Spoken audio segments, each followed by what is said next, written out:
O Muslims, let me tell you something that you should need to know. There's a report that's been put out. This report has been developed in America. It is what most of the governments in the world today are using as a ruler and a parameter to judge Muslims, to evaluate Muslims, to diagnose Muslims. And let me read to you what they have said concerning us.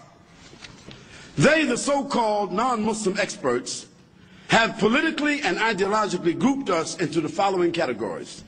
They said that the Muslims of the world are of basically 4 different kinds. They're talking about Ta'ifiyah now. They are fundamentalists, they are traditionalists, they are modernists, and they are secularists. Let me define those terminologies for you. Fundamentalist means those people who are saying we want to go back to the Quran and the Sunnah. We want to establish the Quran and the Sunnah. We want to follow the 3 generations of Islam. No, we do not want bid'ah. We don't want ghulu. We don't want excess. We want Islam, the Quran, and the Sunnah in all our actions, and that's it. They call us, those who say that, fundamentalists.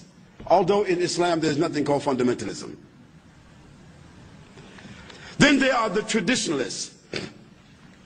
These are the people who also say they follow the Quran and the Sunnah, but they hold on to a certain classical tradition. They say we are Wahhabi. They say we are Hanafi. They say we are Shi'i.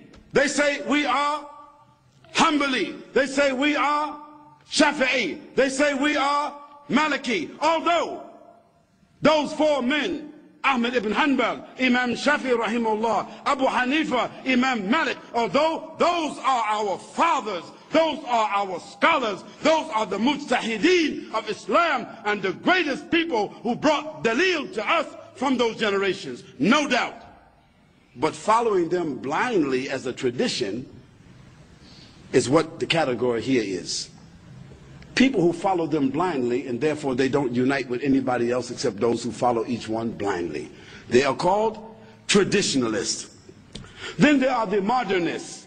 The modernists are those who want to make a new interpretation of the Quran. They want to make a new interpretation of the Sunnah. They want to make a new interpretation of Islam. In fact, they are the people who may want to join all the religions together to have what they call peaceful coexistence. They are the people who call themselves Wahdatul Adyan. That is, they want to join with all the religions together. Hinduism, Buddhism, Christianity, Semitism, so and so and so and so and so. Make it one all religion. It even sounds funny, don't it? Yeah, think about it. Hinduism, Buddhism, Christianity, Judaism, Brahmism, Shiism, Heism. They want to bring all the religions all together with respect, and everybody want to go down the road together. We will overcome. See, that's what we want to do. This is called Wahdatul Adyan, making all, it sounds nice, one world religion. I don't know who would be the head of that, maybe the Pope. They got the most money. Or it might be the mayor of Jerusalem.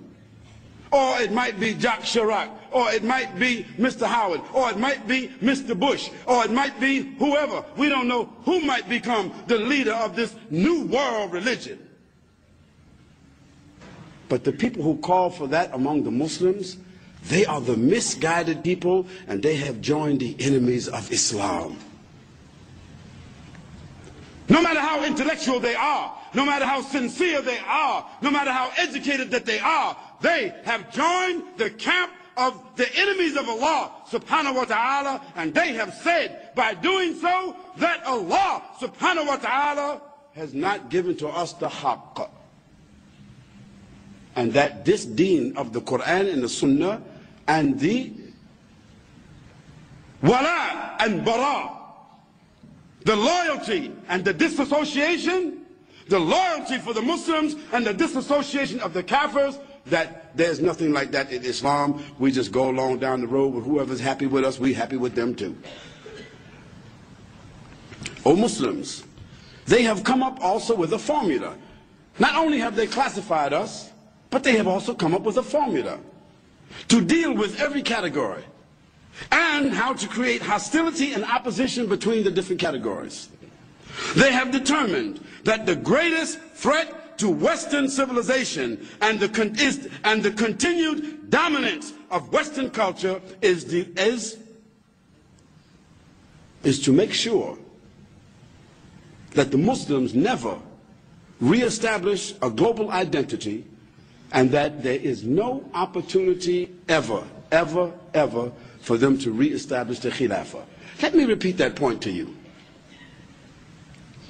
They have determined that the greatest threat to Western civilization and the continued dominance of Western culture is to make sure that no nation among the Muslims develop among themselves a global identity. And secondly, they never, ever have the ability to reestablish the Khilafah. Now, this is in their protocols. This is what you should understand. This is what they're preserving. This division is subtle and hidden, meaning that most Muslims wouldn't even know it. Therefore, it is more difficult to recognize than to treat.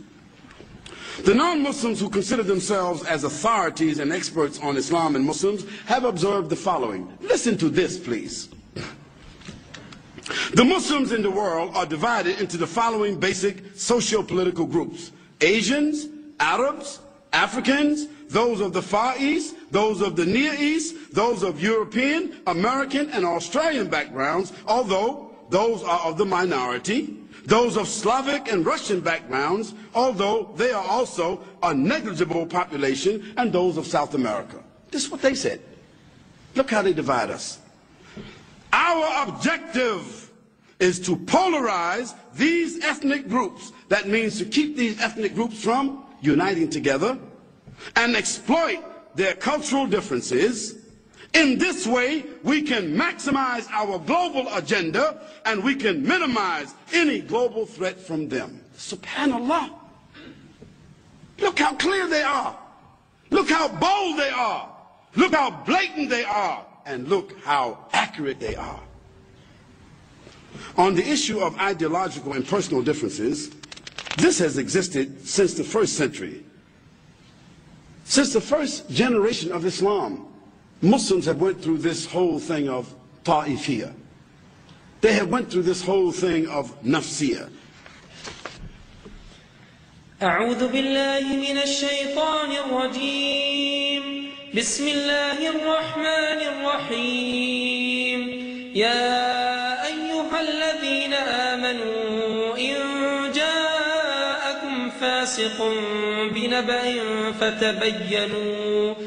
فتبينوا أن تصيبوا قوما بجهالة فتصبحوا على ما فعلتم نادمين واعلموا أن فيكم رسول الله لو يطيعكم في كثير من الأمر لعنتم ولكن الله حبب إليكم الإيمان وزينه في قلوبكم وكره إليكم الكفر والفسوق والعصيان أولئك هم الراشدون فضلا من الله ونعمة والله عليم حكيم.